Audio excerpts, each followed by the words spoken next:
யோகம். குலவி பாபா இன்னைக்கு ஒரு முக்கியமான தாரணை சொல்றாரு. மற்றவங்களுக்கு சந்தோஷம் கொடுக்கக்கூடிய ஒரு சம்ஸ்காரம் நம்ம சொல்லுவது நம்ம தாரணையில கொண்டு வரோம். இன்னைக்கு பாபா சொன்னது, பாபா என்ற வார்த்தை எவ்வளவு இனிமையானது. பல விடயங்கள் இன்னைக்கு முதல்ல நிறைய தூண்டுதல்கள். இன்னைக்கு 20 ஏப்ரல். சாராம்சம்: இனிய குழந்தைகளே, நீங்கள் யோக சக்தி மூலம் இந்த ஒவ்வொரு நீர் கால்வாயை கடந்து வீடு திரும்ப வேண்டும். இனிய குழந்தைகளே, நீங்கள் யோக சக்தி மூலம் இந்த ஒவ்வொரு நீர் கால்வாயை கடந்து வீடு திரும்ப வேண்டும்.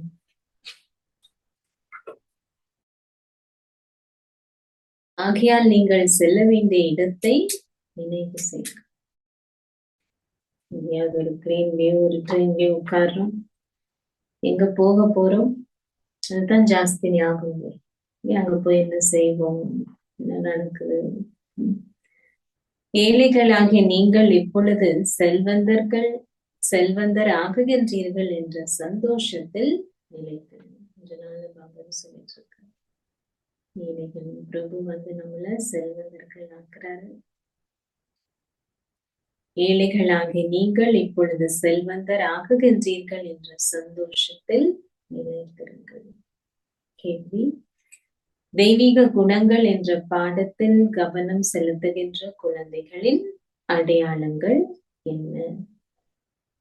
தெய்வீக குணங்கள் என்ற பாடத்தில் கவனம் செலுத்துகின்ற குழந்தைகளின் அடையாளங்கள் என்ன? சந்தோஷமாக இருப்பாங்களா? தெய்வீக குணங்கள்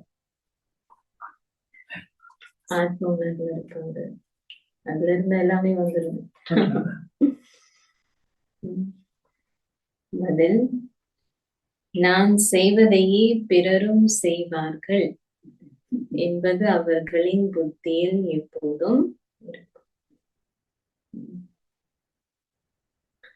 நான் செய்வதையே பிறரும் செய்வார்கள் என்பது அவர்களின் புத்தியில் எப்போதும் இருக்கும். அவர்கள் எவரையும் தொந்தரவு செய்ய மாட்டார்கள்.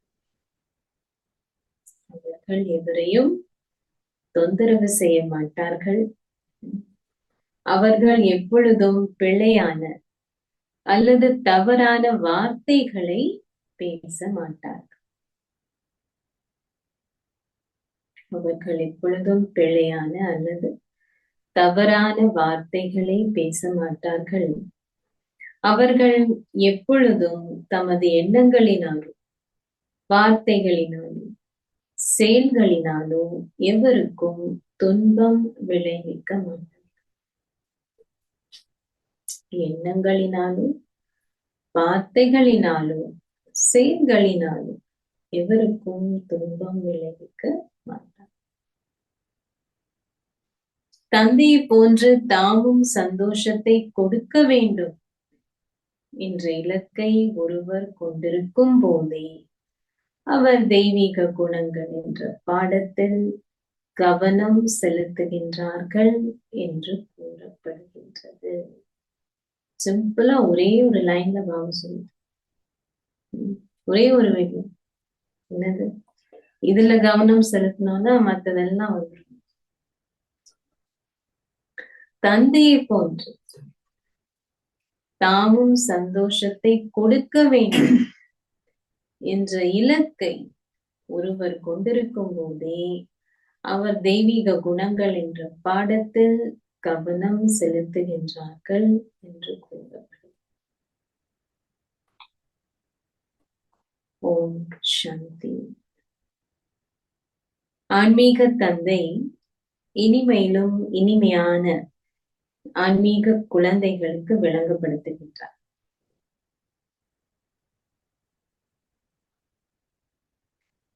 அவர் உங்களுக்கு நினைவு யாத்திரையை கற்பிக்கின்றார். குழந்தைகளாகிய நீங்கள் நினைவு யாத்திரை என்பதன் அர்த்தத்தை புரிந்து கொண்டிருப்பீர்கள். பக்தி மார்க்கத்திலும் அவர்கள் தேவர்களையும் சிவபாபாவையும் நினைவு செய்த போதிலும் நினைவு செய்வதன் மூலமே அவர்களின் பாவங்கள் அழியும் என்பதை அவர்கள் அறியாதுள்ளார்கள். ஒண்ணு பாபாவுடைய அறிமுகம், சரியான அறிமுகம். அப்புறம் பாபாவை நினைவு செய்யறதுனால என்ன நடக்குது, இது ரெண்டும் தெரிஞ்சாதான் ஆத்மா நம்ம தூய்மையாகும். தந்தையை தூய்மையாக்குபவரும் அவரே உங்களுக்கு தூய்மையாகுவதற்கான வழியை காட்டுகின்றார் என்பதும் குழந்தைகளாகிய உங்களுக்கு தெரியும். ஆத்மாவே தூய்மையாக வேண்டும், ஆத்மாவே தூய்மையற்றவருமாகின்றார். தந்தை பாரதத்திற்கு மாத்திரமே வந்து நினைவு யாத்திரையை கற்பிக்கின்றார் என்பதை குழந்தைகளாகிய நீங்கள் அறிந்துள்ளீர்கள். அவர் அதனை வேறு எங்கும் கற்பிக்க முடியாது, எந்த நாட்டிலும் கற்பிக்க முடியாது, பாரதத்துல செய்யலாம். நீங்கள் பல பௌதீக யாத்திரையில் சென்றுள்ளீர்கள். ஒரே ஒரு தந்தையால் மாத்திரமே இந்த யாத்திரையை கற்பிக்க முடியும்.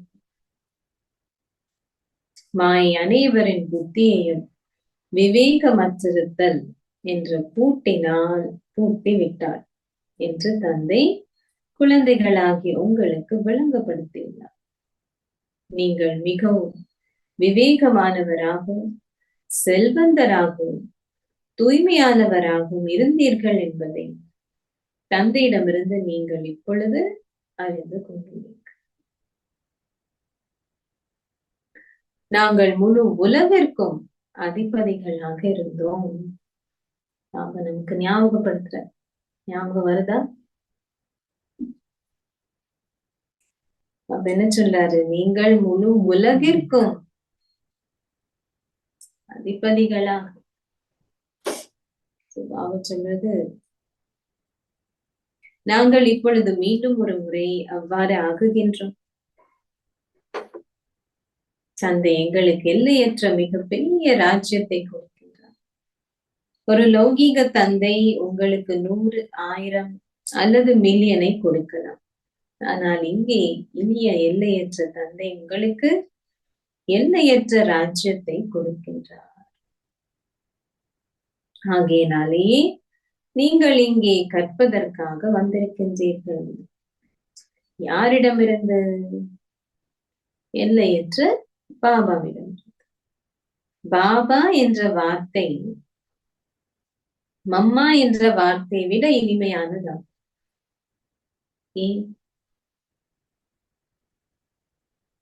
மம்மா உங்களை பராமரித்த போதிலும் தந்தை என்றால் தந்தை, ஏனெனில் நீங்கள் அவரிடமிருந்தே எல்லையற்ற ஆஸ்தியை பெற்றுக் கொள்கின்றீர்கள்.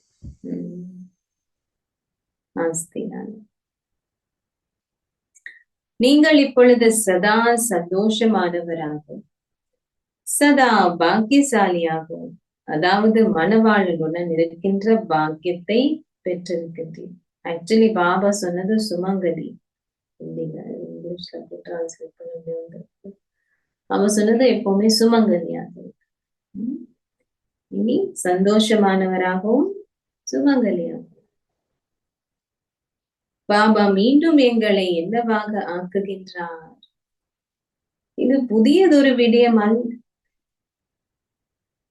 ஒரு அரசர் பகல் பொழுதில் செல்வந்தராகவும் இரவில் ஏழையாகவும் ஆகிவிடுகின்றார் என்ற கதை நினைவு கூறப்பட்டுள்ளது. தெரியுமா? அப்பெல்லாம் அரசர்கள் எப்படி இருக்கு நாடுன்னு தெரிஞ்சுக்கிறதுக்கு இரவுல சாதாரணமான ஒரு வேடம் போட்டு அப்படியே போவோம், மக்கள் கூட பேசுறதுக்கு, என்ன நடக்குது அப்படின்னு கேட்கறதுக்கு. அந்த கதை தமது ராஜ்யத்தின் நிலையை அறிவதற்காக இரவில் அவர் ஒரு ஏழையை போன்று மாறுவேடம் பூண்டு வெளியில் செல்வாராம். நீங்களும் பகலில் செல்வந்தராகவும் பின்னர் எல்லையற்ற இரவில் ஏழைகளாகவும் ஆகிவிடுகின்றீர்கள். பாபா நாளாந்தம் உங்களுக்கு ஞாபகப்படுத்துகின்றார், குழந்தைகளே, நேற்று நீங்கள் செல்வந்த உலக அதிபதிகளாக இருந்தீர்கள். ஆனால் இன்று நீங்கள் யாசிப்பவர்களாகியுள்ளீர்கள். காலை பொழுது மீண்டும் ஒரு முறை வர உள்ளதால் நீங்கள் செல்வந்தர் ஆகுவீர்கள். இது மிகவும் இலகுவானதாகும். குழந்தைகளாகிய நீங்கள் செல்வந்தர் ஆகுகின்றீர்கள் என்று அதிகளவு சந்தோஷத்தை கொண்டிருக்க வேண்டும். இதுவே பிராமணர்களின் பகலும் பிராமணர்களின் இரவுமாகும். நீங்கள் இப்பொழுது பகலில் செல்வந்தராகி கொண்டிருக்கின்றீர்கள். நீங்கள் நிச்சயமாக அவ்வாறு ஆகுவீர்கள். எனினும் நீங்கள் செய்யும் முயற்சிக்கு ஏற்ப வரிசை கருவமாகவே அவ்வாறு ஆகுவீர்கள். எல்லாத்திலையும் வரிசை கருவம். தந்தை கூறுகின்றார், இது உவர் நீர் கால்வாய் ஆகும். யோக சக்தியினால் நீங்கள் மாத்திரமே இதனை கடந்து செல்கின்றீர்கள். நீங்கள் செல்லவிருக்கும் இடத்தை நினைவு செய்ய வேண்டும். நாங்கள் இப்பொழுது வீடு திரும்ப வேண்டும். பாபாவே எங்களை அழைத்து செல்வதற்காக இங்கு வந்துள்ளார். பாபாவே வந்துள்ளார். அவர் அதிக அளவு அன்புடன் விளங்கப்படுத்துகின்றார். சொல்றார் பாபா, இனிய குழந்தைகளே, நீங்கள் தூய்மையானவராக இருந்தீர்கள். 84 பிறவிகள் எடுத்ததால் நீங்கள் தூய்மையற்றவர் ஆகியுள்ளீர்கள். எனவே நீங்கள் மீண்டும் ஒரு முறை தூய்மையானவர் ஆக வேண்டும். தூய்மையானவராக இருந்தோம், உலகத்தின் அதிபதிகளாக இருந்தோம், செல்வந்தர்களாக இருந்தோம். எல்லாம் பாபா நினைவுற்ற தூய்மையாகுவதற்கு வேறு வழி ஏதும் இல்லை. தூய்மையாக்குபவர் வரும்போது அவரின் வழிகாட்டல்களை பின்பற்றி நீங்கள் தூய்மையானவர் ஆகுகின்றீர்கள் என்பதை நீங்கள் அறிந்துள்ளீர்கள். அந்த அந்தஸ்தை அடைவதனால் குழந்தைகளாகி நீங்கள் அதிகளவு சந்தோஷத்தை அனுபவம் செய்கின்றீர்கள். தந்தை கூறுகின்றார், நீங்கள் 21 பிறவிகளுக்கு சதா சந்தோஷமாக இருப்பீர்கள். யார் இந்த மாதிரி நமக்கு கேரண்டி கொடுக்கணும்? கேரண்டியோட பாபா சொல்றாரு, நீங்கள் 21 பிறவிகளுக்கு சதா சந்தோஷமாக இருப்பீர்கள். தந்தை உங்களுக்கு சந்தோஷ உலகிற்கான ஆஸ்தியை கொடுக்கின்றார். ஆனால் ராவணனும் உங்களுக்கு துன்ப உலகிற்கான ஆஸ்தியை கொடுக்கின்றான். அதுவும் ஆஸ்தி. ராவணன் உங்கள் பழைய எதிரி என்பதை, அவன் உங்களை 5 விகாரங்கள் என்ற சிறையில் சிறைப்படுத்தி உள்ளான் என்பதையும் குழந்தைகள் அறிந்துள்ளீர்கள். இப்போ நமக்கு தெரிஞ்சிருக்கு, முன்னாடி தெரியலையே. தந்தை வந்து உங்களை அதிலிருந்து விடுவிக்கின்றார். நீங்கள் தந்தையை எந்த அளவிற்கு நினைவு செய்கின்றீர்களோ அதற்கேற்பவே நீங்கள் பிறருக்கு அவரின் அறிமுகத்தை கொடுப்பீர்கள். பாபாவை எந்த அளவுக்கு நினைவு செய்றோமோ அந்த அளவுக்கு மற்றவங்களுக்கு பாபா சொல்றாரு, அறிமுகத்தை கொடுப்பீர். நினைவில் இல்லாதவர்கள் ஷரீர உணர்வை கொண்டிருப்பார்கள். ஷரீர உணர்வு இருந்தா எப்படி சேவை செய்யலாம்? அவர்களால் தந்தையை நினைவு செய்யவும் முடியாது, பிறருக்கு அவரின் அறிமுகத்தை கொடுக்கவும் முடியாது. ஆத்மாக்களாகி நாங்கள் சகோதரர்கள். நாங்கள் எங்கள் வீட்டிலிருந்து எங்களின் வேறுபட்ட பாகங்களை நடிப்பதற்காகவே இங்கே வந்துள்ளோம். முழு பாகமும் எவ்வாறு நடிக்கப்படுகின்றது என்பது உங்கள் புத்தியில் உள்ளது. உறுதியான நம்பிக்கையுடையவர்கள் இங்கே வந்து புத்துணர்ச்சி அடைகின்றார்கள். இது ஆசிரியருடனேயே இருந்து கற்கின்றதொரு கல்வி. கல்வியா இல்லையா? அவன் என்ன சொல்றாரு? இது ஆசிரியர் உடனே இருந்து கற்கின்ற கல்வி. கல்வியா இல்லையா? பாபா சொல்றாரு இல்ல. இது ஆசிரியருடனேயே இருந்து கற்கின்ற கல்வி அல்ல. இல்லை, நீங்கள் வீட்டில் வாழ்ந்தவாறும் கற்கலாம். ஜூம்ல கேட்டுட்டே நீ மதுபன்ல தான் இருக்கணும் அப்படின்னு இல்ல தானே. அப்போ பாபா இருந்தது தானே. அது நீ கூட இருக்கணும்னு அவசியம் இல்லை. ஒரு வாரத்தில் இதனை நன்றாக புரிந்து கொள்ளுங்கள். பின்னர் சிலரை 6 மாதங்களின் பின்னரும், சிலரை 12 மாதங்களின் பின்னரும் பிராமண ஆசிரியர்கள் இங்கே அழைத்து வருகின்றார். பாபா கூறுகின்றார், உங்களுக்கு நம்பிக்கை ஏற்பட்ட உடனே நீங்கள் இங்கே ஓடி வருகின்றீர்கள். நீங்கள் விகாரத்தில் ஈடுபட மாட்டீர்கள் என்று ராக்கியையும் கட்டிக்கொள்ள வேண்டும். நான் சிவபாபாவிற்கு சத்தியம் செய்கின்றேன். சிவபாபா கூறுகின்றார், குழந்தைகளே, நீங்கள் நிச்சயமாக விகாரமற்றவர் ஆக வேண்டும். நீங்கள் விகாரத்தில் ஈடுபட்டால் நீங்கள் ஈட்டிய அனைத்தையும் இழந்து விடுவதுடன் 100 மடங்கு தண்டனையும் பெற நேரிடும்.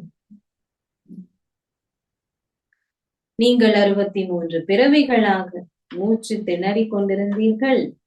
இப்பொழுது தூய்மையாகுங்கள் என்று உங்களுக்கு கூறப்பட்டது. என்னை நினைவு செய்தால் உங்கள் பாவங்கள் அழியும். ஆத்மாக்கள் சகோதரர்கள் ஆவார்கள். நீங்கள் எவரின் பேரிலும் வடிவத்திலும் சிக்கிக் கொள்ளக்கூடாது. முக்கியமான தூய்மைக்காக இந்த வழிகாட்டு. ஒருவர் நாளாந்தம் கற்காதிருந்தால் அவரை நீங்கள் உடனடியாக இங்கே அழைத்து வரக்கூடாது. ஒரே நாளிலும் அம்பினால் இலக்கை தாக்க முடியும் என்று பாபா கூறிய போதிலும் நீங்களும் உங்கள் சொந்த புத்தியை பயன்படுத்த வேண்டும். பிராமணர்களாக நீங்களே அதிமேன்மையானவர்கள். அந்த ஃபார்ம் எல்லாம் ஃபிட் பண்ணி எல்லாம் பார்த்து மதுமன் போகலாம். இது உங்கள் மிகவும் மேன்மையான குலமாகும். அங்கே ஆன்மீக ஒன்று கூடல் போன்றவை இடம்பெற மாட்டாது. சத்சங்கங்கள் பக்தி மார்க்கத்திலேயே இடம்பெறுகின்றன. சத்திய சகவாசம் உங்களை அக்கறைக்கு அழைத்து செல்லும் என்பதை நீங்கள் அறிவீர்கள். சத்தியம் ஸ்தாபிக்கப்படும் போதே நீங்கள் சத்திய சகவாசத்தை பெறுகின்றீர்கள். சத்தியத்தின் சகவாசம், அவருடைய சகவாசம் சத்தியத்தின் சகவாசம். இது எவரின் புத்தியிலும் பதிவதில்லை, ஏனெனில் அவர்களின் புத்தி பூட்டப்பட்டுள்ளது. நீங்கள் இப்பொழுது சத்தியத்திற்கு செல்ல வேண்டும்.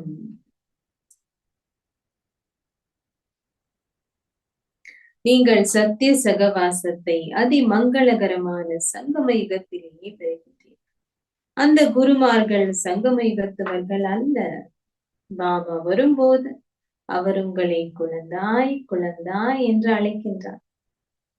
அந்த குருமார்களை நீங்கள் பாபா என்று அழைப்பதில்லை. பாபா ஒவ்வொரு லைனுக்கும் வச்சு வச்சு என்று சொல்லுவாரு. முரளியில் அப்படி ஃபுல்லா சொல்ல முடியாது. நீங்க கேட்டீங்கன்னா பாபாவுடைய முரளி ஒவ்வொரு லைனுக்கும் வேணும் வச்சு வச்சுன்னு சொல்லுவார்.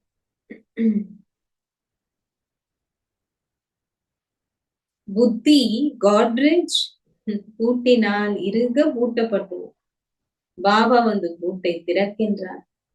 மக்கள் வந்து தமது வாழ்வை வைரம் போன்று ஆக்குவதற்காக பாபா எத்தனை வழிகளை உருவாக்கியுள்ளார் என்று பாருங்கள். அவர் சஞ்சிகைகள், புத்தகங்கள் போன்றவற்றை அச்சடித்துள்ளார். பலரும் பயன் பெற்றால் நீங்கள் பலரிடமிருந்தும் ஆசீர்வாதங்களை பெறுவீர்கள். நீங்கள் பிரஜைகளை உருவாக்குவதற்கு முயற்சி செய்ய வேண்டும்.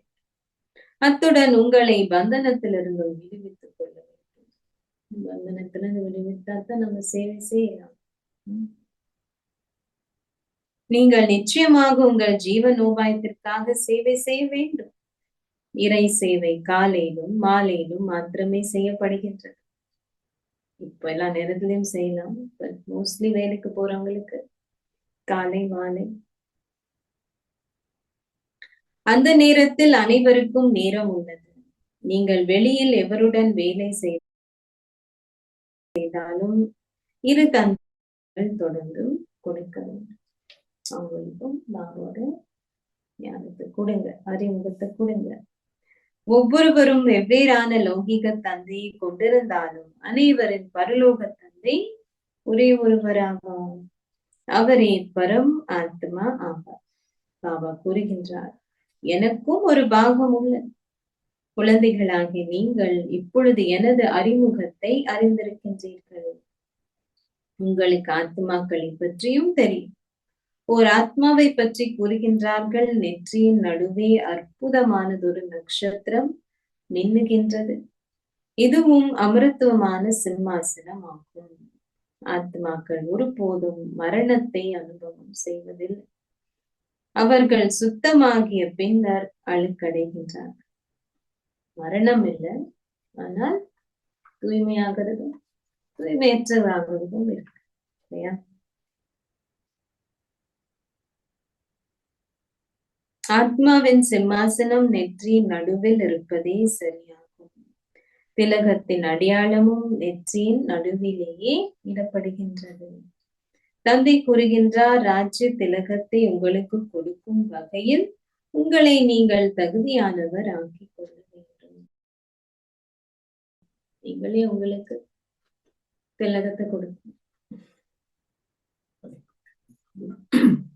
ராஜ்ய திலகத்தை நானே அனைவருக்கும் கொடுக்கின்றேன் என்று நீங்கள் நினைக்க கூடாது. அதனை நீங்களே உங்களுக்கு கொடுக்க வேண்டும். அதிக அளவு சேவை செய்பவர்கள் யார் என்பதும் பாபாவிற்கு தெரியும். சஞ்சிகையில் எழுதப்பட்டவை மிகவும் நன்றாக உள்ளன. அத்துடன் நீங்கள் யோகம் செய்வதற்கும் முயற்சி செய்ய வேண்டும். ஏனெனில் யோகத்தின் மூலமே உங்கள் பாவங்கள் அழிக்கப்படுகின்றன. எல்லா விதமான சப்ஜெக்டும் இருக்கு. ஞானம், யோகம் தான் சரி. ஞானத்துல முன்னேறம், யோகமும் இருக்கு. நாளுக்கு நாள் நீங்கள் மிகவும் நல்ல ராஜ யோகிகள் ஆகுவீர்கள். நீங்கள் இப்பொழுது உங்கள் சரீரத்தை நீக்கிவிட்டு வீடு திரும்ப உள்ளீர்கள் என்பது புரிந்து கொள்ளப்படுகிறது. குழந்தைகள் சூக்ஷ்ம உலகிற்கு செல்கின்றார்கள். உங்களுக்கு அஷரீரியான உலகையும் நன்றாக தெரியும். அது ஆத்மாக்களாகி எங்களின் வீடாகும். மக்கள் சாந்தி தாமத்திற்கு செல்வதற்கே பக்தி செய்கின்றார்கள். வீடுன்னு தெரியாதா? வீடுன்னு யாரும் சொல்றதா? சாந்தி தாமம், பிரம்மலோகத்தை பிரம்மாண்டம் சொல்லுவாங்க. பிரம்மலோகம், சிவலோகம், நிர்வாணதாமம். வீடுன்னு யாராவது சொல்றது? நான் கேட்கிறேன். வீடு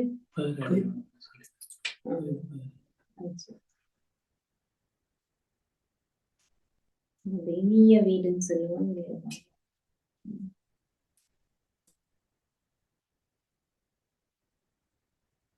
அவர்களுக்கு சந்தோஷ தாமத்தை பற்றியும் தெரியாது. பாபா சொல்வது, மக்கள் சாந்தி தாமத்திற்கு செல்வதற்கே பக்தி செய்கின்றார்கள். அவர்களுக்கு சந்தோஷ தாமத்தை பற்றியும் தெரியாது. ஸ்வர்க்கத்துக்கு செல்வதற்கான கற்பித்தல்களை தந்தையை தவிர தெரியவராலும் உங்களுக்கு கொடுக்க முடியாது. இது இந்தர பாதையாகும். இருவருமே முக்தி தாமத்திற்கு செல்ல வேண்டும். அவர்கள் பிழையான வழிகளை காட்டுகின்றார்கள். அதனால் எவராலும் வீடு திரும்ப முடியாது. தூய்மையாக வீட்டுக்கு முடியாது. தந்தை இறுதியில் அனைவரையும் வீட்டிற்கு அழைத்து சென்றார். இது அவரின் கடமையாகும். சிலர் நன்றாக கற்று தமது ராஜ்யத்தை பெற்றுக் கொள்கின்றார்கள். ஆனால் ஏனைய அனைவரும் எவ்வாறு கற்பார்கள்? அவர்கள் வரிசைக்கரமாக இங்கு வருவதை போன்றே வரிசைக்கரமாகவே திரும்பி செல்வார். இவ்விடயங்களில் அதிக அளவு நேரத்தை வீணாக்காதீர்கள். பாபாவை நினைவு செய்யவே நேரம் இல்லை என்று நீங்கள் கூறுகின்றீர்கள். நினைவு செய்யவே நேரம் இல்லை. அப்ப இதெல்லாம் யோசிக்கிறதுக்கு எங்க நேரம்? அவ்வாறாயின் இவ்விடயங்களில் நீங்கள் ஏன் உங்கள் நேரத்தை வீணாக்க வேண்டும்? எல்லையற்ற தந்தையை ஆசிரியரும் குருவும் என்ற நம்பிக்கையை நீங்கள் கொண்டிருக்கின்றீர்கள். எனவே வேறு எவரையும் நினைவு செய்ய வேண்டும் என்ற அவசியம் இல்லை. நீங்கள் முன்னைய கல்பத்திலும் ஸ்ரீமத்தை பின்பற்றி தூய்மையாகினீர்கள் என்பதை நீங்கள் அறிவீர்கள். மீண்டும் மீண்டும் சுயதர்சன சக்கரத்தை தொடர்ந்தும் சுழற்றுங்கள். நினைவு செய்யணும், சுயதர்சன சக்கரத்தையும் சுழற்றணும். உங்களின் பெயர் சுயதர்சன சக்கரதாரிகள். ஞான கடலிடமிருந்து உங்களை நீங்கள் நிரப்பிக்கொள்ள அதிக காலம் எடுப்பதில்லை, ஆனால் வெறுமையாகுவதற்கு நீண்ட காலம் இருக்கும். சக்கரம், நீர் சக்கரத்திலிருந்து வாளியில் நீர் நிரப்பப்பட்ட பின்னர் வெறுமையாக்கப்படுகின்றது என்ற உதாரணம் உள்ளது. அந்த கிணறுல மாதிரி போட்டிருப்பாங்க, கீழே போய் தண்ணி எடுத்துட்டு அப்படி அதுவே தானா பண்ணி எவ்வளவு வாட்டிதான் எடுக்க முடியும். அதுல ஒரு மஷின் மாதிரி பண்ணிருப்பாங்க, வீல். கீழே போய் தண்ணி எடுத்துட்டு வந்து அப்படி எம்டி பண்ணி திரும்பி போய் சொல்றேன்.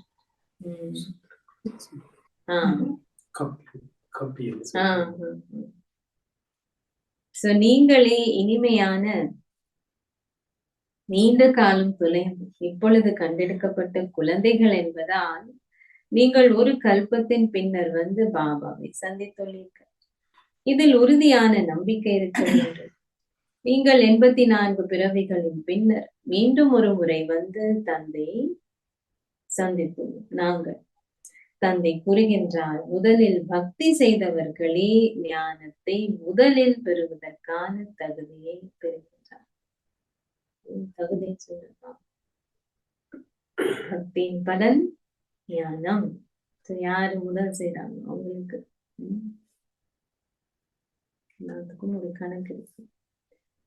பாபா சொல்றது, ஏனெனில் பக்திக்கு பலன் கிடைக்க வேண்டும். ஆகவே எப்பொழுதும் உங்கள் பலனை தொடர்ந்து நினைவு செய்யுங்கள். அதாவது உங்கள் பலன் சொன்னா இங்க பாபா சொல்றது, ஆஸ்தியை நீங்கள் நினைவு செய்ய வேண்டும். பலன் என்ற வார்த்தை பக்தி மார்க்கத்தை சேர்ந்ததாகும். ஆஸ்தி என்று கூறுவதே சரியா. உறவு முறை வந்தது இல்லையா? பக்தி மார்க்கத்துல சும்மா பாடுறது தான் உறவு முறைங்க. ஞானத்துக்கு வந்த உடனே ஃபர்ஸ்ட் உறவு முறை, உறவு முறை வந்த உடனே உரிமை. தன் பாபா சொல்றது ஆஸ்தி. எல்லையற்ற தந்தையை நினைவு செய்வதனால் நீங்கள் ஆஸ்தியை பெறுகின்றீர்கள். வேறு வழி ஏதும் இல்லை. பாரதத்தின் புராதன யோகம் மிகவும் பிரபல்யமானது. அவர்கள் தாம் பாரதத்தில் ஆதி யோகத்தை கற்கின்றோம் என்று எண்ணுகின்றார்கள். ஆனால் நாடகத்துக்கு ஏற்ப அவர்கள் ஹட்ட யோகிகள் ஆகுகின்றார்கள் என்று பாபா விளக்கப்படுத்துகிறார். வருவாங்க இங்க, பட் மோஸ்ட்லி ஹட்ட யோகி அது போலத்தான் ஆகிறது. நீங்கள் இப்பொழுது ராஜயோகத்தை கற்கின்றீர்கள், ஏனெனில் இப்பொழுது இது சங்கம யுகம் ஆகும். ஆனால் அவர்களின் தர்மம் வேறானதாகும். உண்மையில் அவர்கள் குருமார்களை ஏற்றுக்கொள்ளக் கூடாது. எவ்வாறாயினும் நாடகத்துக்கு ஏற்ப அவர்களும் அதனை நிச்சயமாக செய்வார்கள். இல்லறத்தவர்கள் ஆனாலும் அது நடக்குது. குழந்தைகளாகி நீங்கள் இப்பொழுது தர்மம் நிறைந்தவர்கள் ஆக வேண்டும். தர்மத்துக்கு சக்தி உண்டு. ரிலிஜன் இஸ் மைட்ன்னு சொல்லுவாங்க. நான் உங்களை அந்த தேவர்கள் ஆக்குகின்றேன். அந்த தர்மம் அதிகளவு சந்தோஷத்தை கொடுக்கும். என்னுடன் யோகம் செய்பவர்கள் என்னிடமிருந்து சக்தியை பெறுகின்றார்கள். தந்தையினால் ஸ்தாபிக்கப்படும் தர்மத்திற்கு அதிகளவு சக்தி உள்ளது. நீங்கள் முழு உலகிற்கும் அதிபதிகளாகுகின்றீர்கள். இந்த தர்மத்தை தந்தை அதிகளவு புகழ்கின்றார், ஏனெனில் இதற்கு அதிகளவு சக்தி உள்ளது. சாதி கல்பத்துக்கு இருக்கு இல்லையா? பலரும் சர்வ சக்திவானிடமிருந்து சக்தியை பெறுகின்றார். உண்மையில் அனைவருமே சக்தியை பெறுகின்றார்கள், ஆனால் வரிசை கருமமாக அதிகமாகவே பெறுகின்றார்கள். நீங்கள் பாபாவிடமிருந்து விரும்பிய அளவை எடுத்துக்கொள்ளலாம். எவ்வாறாயினும் தெய்வீக குணங்கள் என்ற பாடமும் உள்ளது. பாபா சொல்ற தெய்வீக குணங்கள் என்ற பாடம் என்னது? எவரையும் தொந்தரவு செய்யாதீர்கள், எவருக்கும் துன்பம் விளைவிக்காதீர்கள். இவர் எவருக்கும் எப்பொழுதுமே தீய அல்லது பிழையான வார்த்தைகளை கூறுவதில்லை. ஏனெனில் தான் செய்வதையே பிறரும் செய்வார்கள் என்பதை அவர் அறிந்துள்ளார்.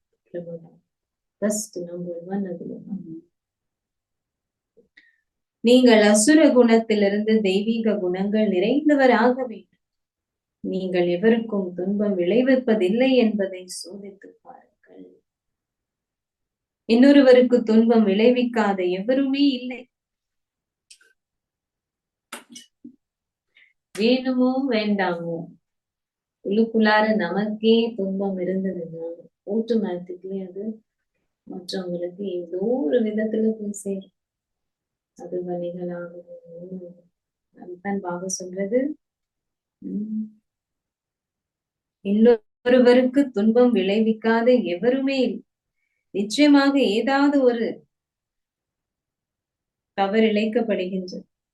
இறுதியிலேயே உங்கள் எண்ணங்கள், வார்த்தைகள், செயல்களினால் துன்பம் விளைவிக்காத ஸ்திதி இருக்கும் அப்படின்னு நம்ம அந்த டைமுக்கு வெயிட் பண்றதா? இப்போல இருந்து நம்ம அதை சம்ஸ்காரமாக்கணும் நீண்ட காலத்துக்கு.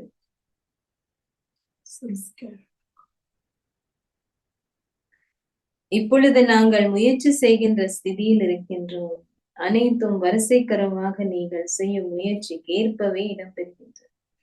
அனைவரும் சந்தோஷத்திற்காகவே முயற்சி செய்கின்றார்கள். எவ்வாறாயினும் தந்தையை தவிர வேறு எவராலும் சந்தோஷத்தை கொடுக்க முடியாது.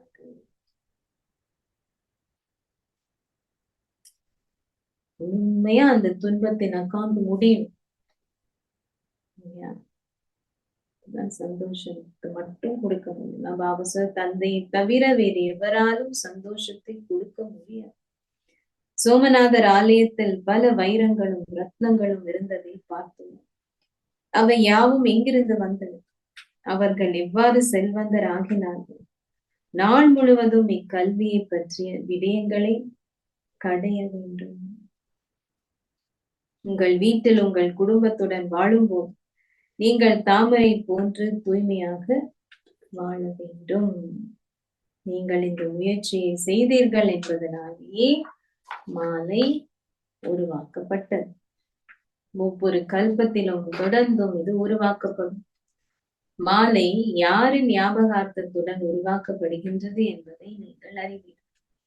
அவர்கள் மாலையின் மணிகளை உருட்டும் போது அதில் முற்றாக திளைத்திருக்கின்றார்கள். பக்தி மார்க்கத்தில் என்ன நிகழ்கின்றது என்பதையும் ஞான மார்க்கத்தில் என்ன நிகழ்கின்றது என்பதையும் நீங்கள் மாத்திரமே அறிகின்றீர்கள். ரெண்டும் தெரியும். பக்தி மார்க்கத்துல என்ன நடக்குது, ஞான மார்க்கத்துல என்ன நடக்குது. நீங்கள் எவருக்கும் விளங்கப்படுத்தலாம். முயற்சி செய்த பின்னர் முன்னைய கல்பத்தை போன்று இறுதியில் அதன் பெறுபேறு அறிவிக்கப்படும். ரிசல்ட் கேட்க தயாரா?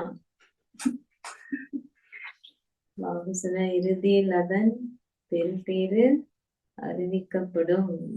எப்படி இருக்கும் அந்த ரிசல்ட் பாக்குறது? எல்லாம் எக்ஸாம் முடிஞ்சதும் அப்படியே அங்க ஞாபகம் இருக்கு. அந்த டைம் வெயிட் பண்ணிட்டு இருப்போம், என்ன போட போறான் அப்படி. அது ஒட்டுறதுக்கு முன்னாடி எல்லாம் அப்படி, இப்ப எல்லாம் எப்படின்னு தெரியல, எல்லாமே ஆன்லைன். பட் அப்பெல்லாம் அந்த நோட்டீஸ் போர்ட்ல ஒட்டுறதுக்குன்னே வெயிட் பண்ணிட்டு இருப்போம். அவங்க வந்து ஒட்ட உடனே அப்படியே எல்லாம் சுத்தி போய் பார்த்துட்டு இருப்போம், பேர் எங்க இருக்கு, எவ்வளவு வந்திருக்கு, மார்க்ஸ். அது போல பாபா சொல்ல இறுதியில் அதன் பெறுபேறு அறிவிக்கப்படும். ஒவ்வொருவரும் தம்மையை தொடர்ந்து சோதித்து பார்க்க வேண்டும். நீங்கள் இவ்வாறு ஆக வேண்டும் என்பதை நீங்கள் புரிந்து கொண்டிருக்கின்றீர்கள். முயற்சி செய்வதற்கு உங்களுக்கு அவகாசம் உண்டு. தந்தை நீங்கள் செய்கின்ற முயற்சிக்கு ஏற்ப வரிசைக்கரமாக உங்களை வரவேற்கின்றார். இன்னைக்கு பாபா எல்லாம் வரிசைக்கரம். வரிசைக்கரமாக உங்களை வரவேற்கின்றார். குழந்தைகளாக நீங்கள் தந்தையை வரவேற்பதை விட மேலும் அதிகமாக அவர் குழந்தைகளை வரவேற்கின்றார். உங்களை வரவேற்பதே தந்தையின் கடமையாகும். வரவேற்றல் என்றால் ஜீவன் முக்தியாகும். இதுவே அதிமேலான வரவேற்பு முறையாகும். தந்தை உங்கள் அனைவரையும் வரவேற்பதற்காகவே இங்கே வருகின்றார். பாபாக்கு சொல்றார், வரவேற்பதற்காகவே இங்கே வருகின்றார்.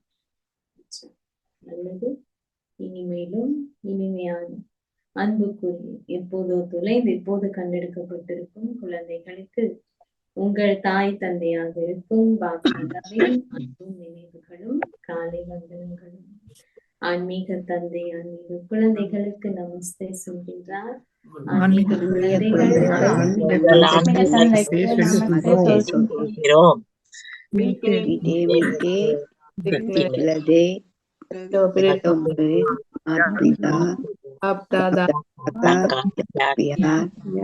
Good morning. वानी बाप की वानी बच्चों को नमस्ते। वानी बच्चों की रूहानी बाप को नमस्ते नमस्ते। தாரணைக்கான சாராம்சம். ஆசீர்வாதங்களை பலரிடமிருந்தும் பெறுவதற்கு நன்மை செய்பவராக ஆகுங்கள். ஆசீர்வாதங்களை பலரிடமிருந்தும் பெறுவதற்கு நன்மை செய்பவராக ஆகுங்கள். உங்கள் ஜீவன் உபாயத்திற்காக செயல்களை செய்தவாறு பந்தனத்திலிருந்து உங்களை விடுவித்துக் கொள்வதுடன் உங்கள் ஜீவன் உபாயத்திற்காக செயல்களை செய்தவாறு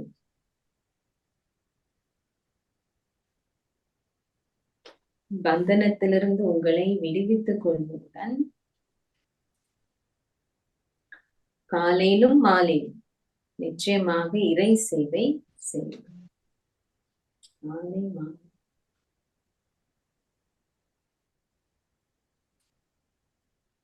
2.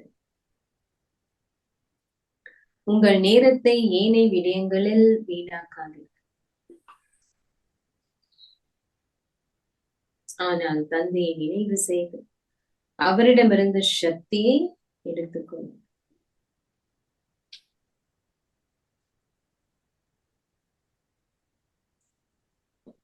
சத்திய சகவாசத்துடன் மாத்திரம் இருங்கள். சத்திய சகவாசத்துடன் மாத்திரம் இருங்கள். உங்கள் எண்ணங்கள், வார்த்தைகள், செயல்கள் மூலம் அனைவருக்கும் சந்தோஷத்தை கொடுக்கின்ற முயற்சியை செய்யுங்கள். அனைவருக்கும் சந்தோஷத்தை கொடுக்கின்ற முயற்சியை செய்யுங்கள். ஆசீர்வாதம்.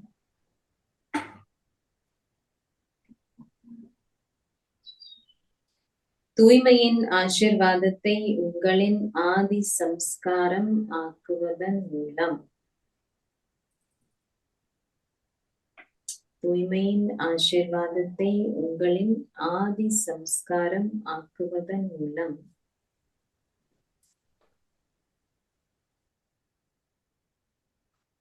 உங்களின் வாழ்க்கையை தூய வாழ்க்கை ஆக்குவதற்கு உங்களின் வாழ்க்கையை தூய வாழ்க்கை ஆக்குவதற்கு முயற்சி செய்வதிலிருந்து விடுபடுவீர்களா?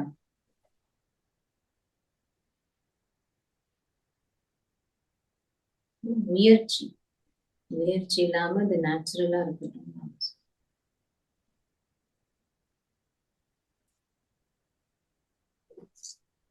சில குழந்தைகள் தூய்மையை கடைபிடிப்பதற்கு முயற்சி செய்கின்றார்கள். இது அவர்கள் ஆசீர்வாதங்களை அருள்பவரான தந்தையிடமிருந்து தமது பிறப்பின் ஆசீர்வாதத்தை பெறவில்லை என்பதை நிரூபிக்கின்றது. ஆசீர்வாதத்தில் எந்த விதமான முயற்சியும் தேவைப்படாது.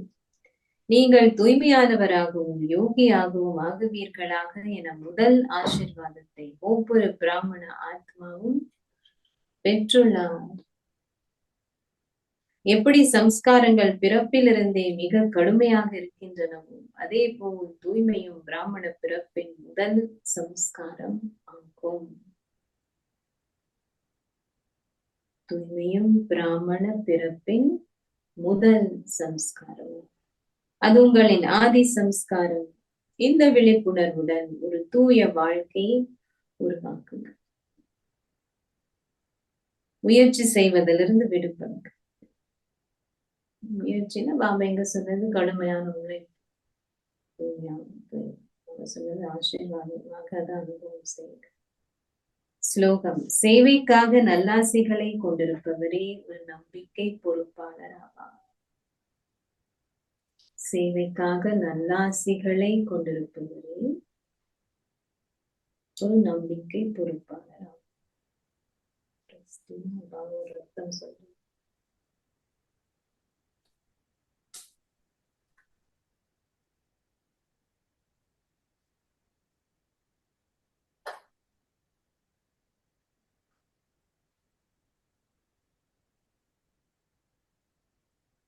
இதுக்கு வந்து ஈஸி அண்ட் ஆக்டிவ், சின்னதுவாக இருக்கிறதும் சுறுசுறுப்பாக இருக்கும். சம்ஸ்கார சந்திப்புக்காக, அந்த நடனம் ஆடுவதற்காக உங்களுடைய நேச்சர் சுபாவத்தை ஈஸி இலகுவாகவும் சுறுசுறுப்பாகவும் ஆகுங்க. இலகு அப்படின்னு சொன்னா உங்களுடைய முயற்சி, புருஷார்த்தம். அல்ல சம்ஸ்காரங்களிலும் சொல்வது பாரமான தன்மை இல்லாம இருக்கட்டும். உங்களுடைய முயற்சியிலும் சம்ஸ்காரங்களும் ஈஸி, இலகுவாக, பாரமாக இல்லாம இருக்கு. ஈஸியாக இருந்தோம் அப்படின்னு சொன்னா சுறுசுறுப்பாக இருக்கும், ஆக்டிவாக இருக்கும். சுயமே வந்து ஈஸி இல்லை அப்படின்னு சொன்னா அப்போ பிரச்சனைகள் வரும் பொழுது அதை எதிர்கொள்ள வேண்டியதா இருக்கும்.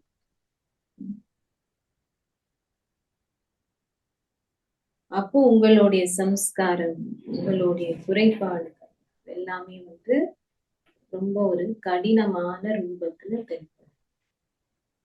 என்ன நேச்சர் இருக்குன்னு சொல்றதுக்காக ஈஸி, இலகு மற்றும் ஆக்டிவ், சுறுசுறுப்பாக.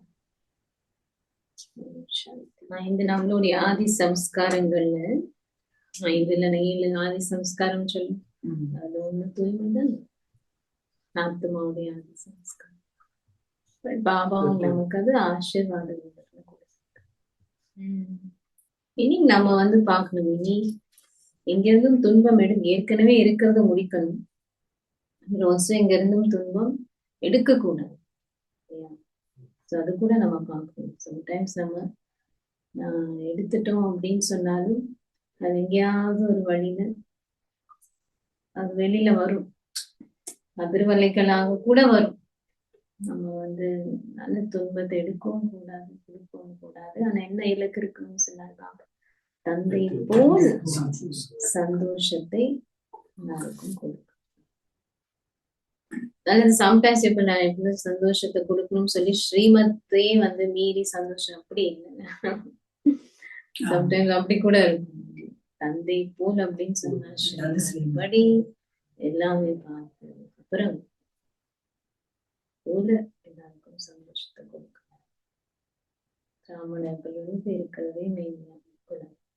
அதையே ஞாபகம் வச்சு சந்தோஷமாக இருக்குன்னு சொன்னாங்க. எவ்வளவோ விடயங்கள் சொல்லி சந்தோஷமா இருங்க, சந்தோஷமாக இருங்க. அப்போ சந்தோஷமாக இருந்தா மற்றவங்களுக்கு சந்தோஷத்தை கொடுக்கலாம்.